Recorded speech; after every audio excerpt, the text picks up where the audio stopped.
really took us back 10 years ago, 11 years ago when we did the AI program in 2015. What were you thinking? Well, yeah, I mean, I suppose there's times in life where you've got to be honest, and I think we had some pretty honest conversations about what you were encouraging us to introduce, which seemed quite left field at this time, but it was obvious we needed to do something to really make a shift in the fat and muscle. And at least, when I look back, at least we could buy that off the shelf at the time, which we did. I was incredibly nervous of the result, rightfully so. But when I think back, that was 10 years ago they were born, because it was 150506 and 512 and 519, and it was pretty exciting, and that was really became I suppose it was the new base of the U base, and we were lucky that it meshed, pretty well, I think, with our Waterloo Park walls at the time, didn't it? Yeah, no, it was pretty, and we went on a journey, and I think we were lucky to get 4 or 5 size in that first hit, which, or maybe not lucky, maybe we can claim some skill, but...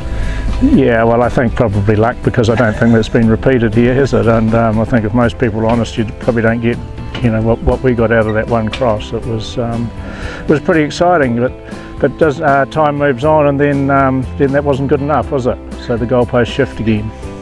I guess that's the battle, and that's probably where Henry comes into the story. We had muscle and fat in there, and fleece weight with low enough fibre diameter, but then the health traits became a priority. I mean, I think to be fair, when Henry came back to Cheviot, and and it was about the time when there was a bit of drench resisting starting, wasn't there? So, I'd enjoyed working with the nice stuff that we could see, and it was great that you came along. And yeah, so there was obviously a focus there for a few years, just burning a lot of sheep, I suppose, and just really putting the pressure on them to see what we could do, and then to get some results come through the nucleus up here now is pretty rewarding, and it makes that not enjoyable job in any way, shape or form, like to measure or to see, more rewarding. Yeah, I guess we're looking at whatever we've got here, 25 or 6 sort of top end auction rams and a couple of keepers in here as well. Awesome to see a combination of all those things we're talking about, fat, muscle, wool still there. Now we've got worms. It gets harder and harder to get to the top of the list, really. The goalposts keep shifting, and it gets... Yeah. These are pretty... Well, we talked before about hunting unicorns before, because that's what we're doing.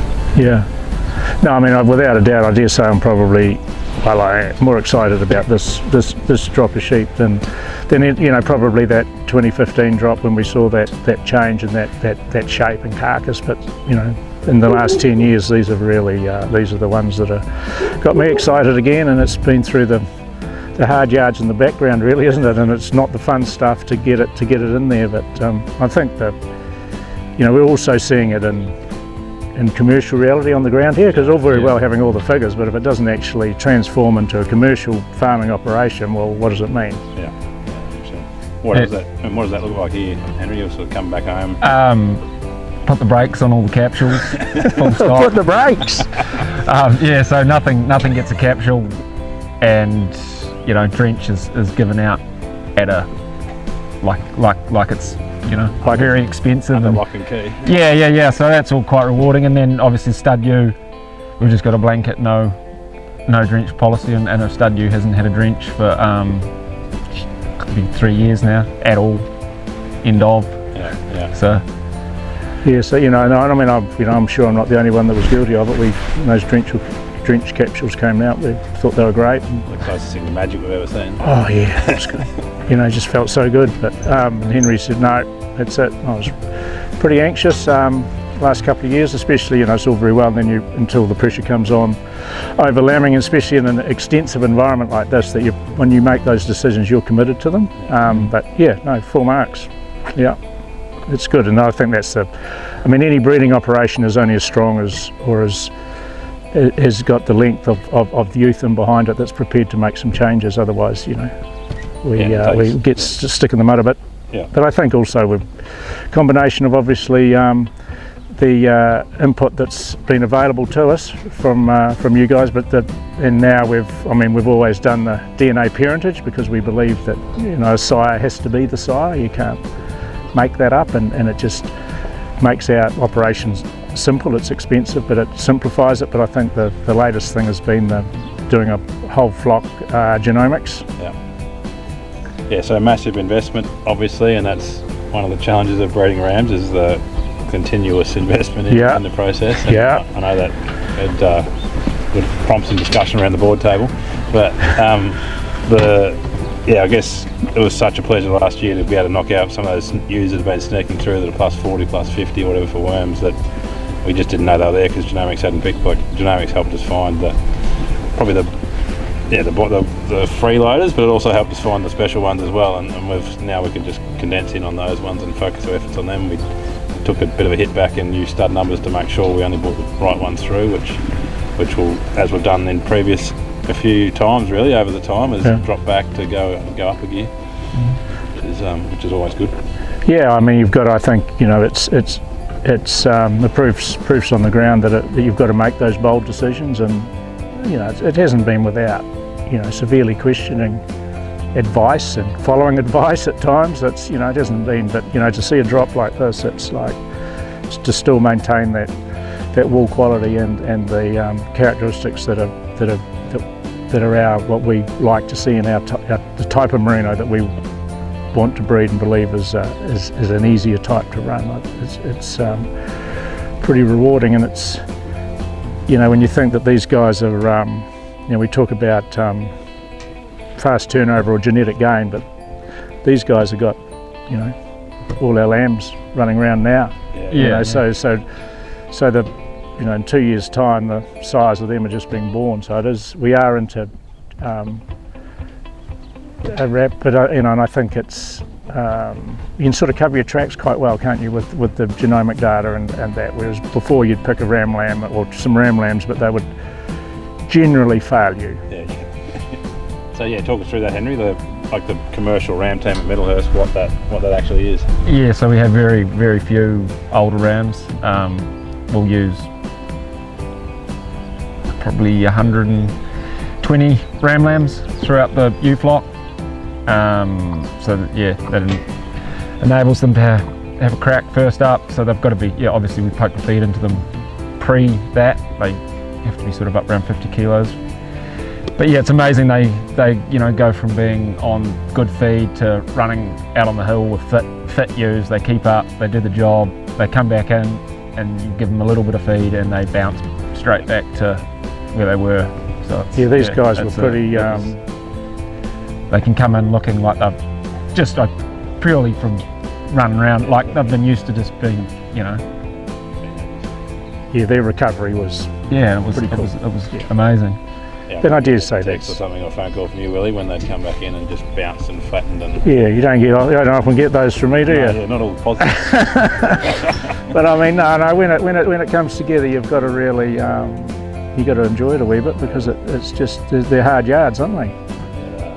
I think so. We're looking at 25, and there's a heap of other ones here as well that are going to the auction that have already got progeny commercially, which is cool. But they've also, some of these have also got stud progeny on the ground, so lambs that have just been born that are that next generation along, which is, and I think doing hard things means you've got to take. You need to go fast, I guess, when you've got to shift a long way, and that's what we've been doing. And it's and Genomics has just really tightened that up for us now. We've been sort of doing that for a while, but Genomics is just really going to speed that up and make sure we just make less mistakes every time, make more accurate decisions, and away we go. Yeah, absolutely. I mean, it's not just the financial investment, is it? It's the whole investment in the whole way of thinking and the ability to have a good breeding direction and follow it through, and it's rewarding. Henry, one of the things that not only has capsules become quite hard to find on this place, zinc has been under lock and key as well. You've obviously really reduced how often sheep are going through the zinc bath since the sort of work started on feet. Yeah. I guess it's not under lock and key. It's just the fact that we haven't had to use it as much, and the sheep will more or less go past the bath than through it. But it's been amazing the change that's come through the commercial flock it's just essentially that they go past the bath and not through it. You're talking earlier about coming out in winter. There was plenty of feed around, and normal times, normal rhinos would be sort of wondering which foot to put on the ground sometimes. But yeah, it was. We had a good growing autumn season, and then when they went to the ram, it was feed around, and then a lot of rain came through in that later early winter period, and yeah, it usually would be a recipe. Warm rain too, like northerly, so it would be a recipe for to find some foot issues, and yeah, amazingly, pulled the ram out of the ewes, and yeah, it was a scenario of run past the bath and not through it. One of the things that we also, I think, probably started even before I moved to New Zealand is when you shifted the merino type, that reliance on jetting and fly treatments had changed a lot as well. Yeah, I remember our first tailing ever here, which was so exciting. I love tailing them. But holy hell, we were over there.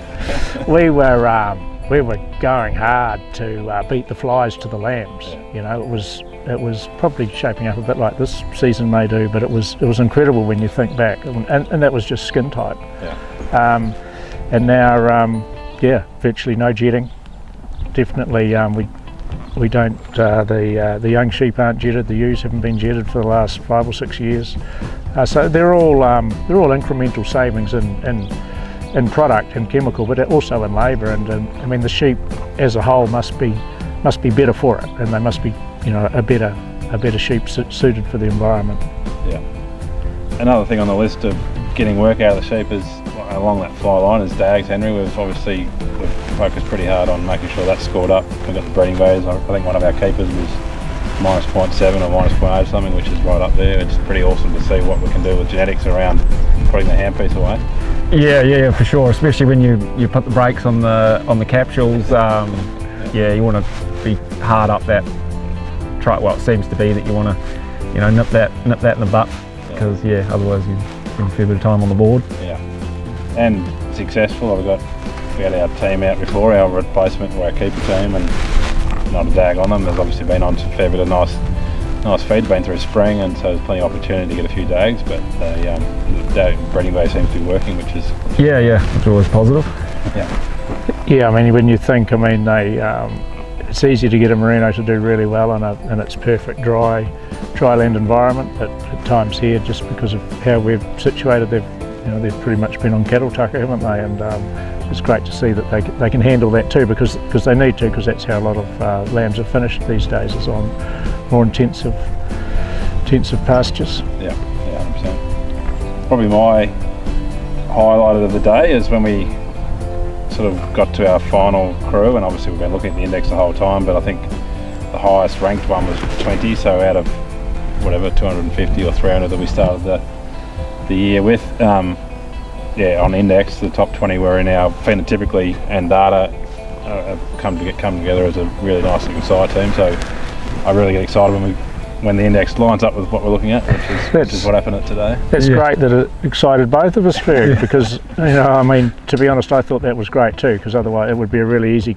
place to question the pulling all the traits together and doing the ranking, and then the data itself. But when it fell in there together like a glove, I thought that was pretty cool. And even we got down to the last 7, we put the 2 out to get down to 5, and the 2 we put out, unbeknown to us at the time, were over the top 20. So unless you're probably here seeing it and doing it, it probably may not make a lot of sense. But I thought it was great that came together like that.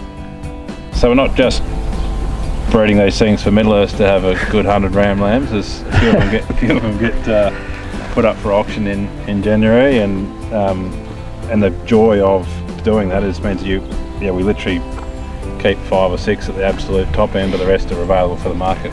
Yeah, well, that's a good point. We because we have got into the situation where we're using ram lambs commercially in the flock, it means that we can then, apart from those 5 or 6, the rest we are able to put out on the market for other people to take advantage of those genetics. We normally, with our ewe numbers, we'd probably be keeping 15 or 20 of those. So it is sort of the top of the drop, minus 4 or 5. Yeah.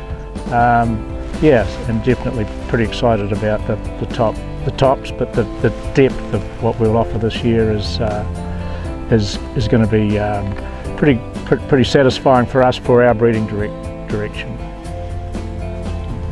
What are you hearing out there on on that worm front. I mean, worm resistance has been the absolute sort of frightened a lot of people, and I think that drench resistance that is. And so I think, I don't know, we'll pull the catalogue together soon, but I reckon we might have a handful of sheep that are over zero, and lots of them are in that -30, -40 in that catalogue, which I think is a big opportunity for the industry. Yeah, well, I mean, I've been lucky enough to play in the fun space, and then obviously Henry along with you have worked on the worms, but I think it's like anything, once you start you wish you'd started 5 years earlier. The drench resistance is hitting pretty hard.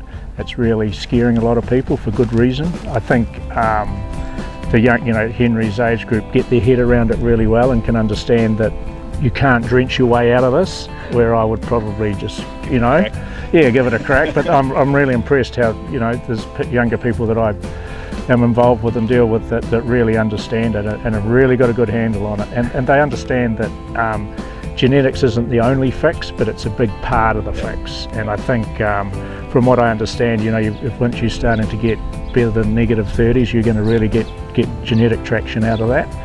But even just shifting the bad end away is going to be a huge help. So it's a fantastic opportunity for people to be able to step into it. I mean, we couldn't buy these; we had to breed. It's taken quite a few years and a lot of wastage, a lot of burnt sheep to breed a drop that then you can come along and buy. So I think that's a great opportunity.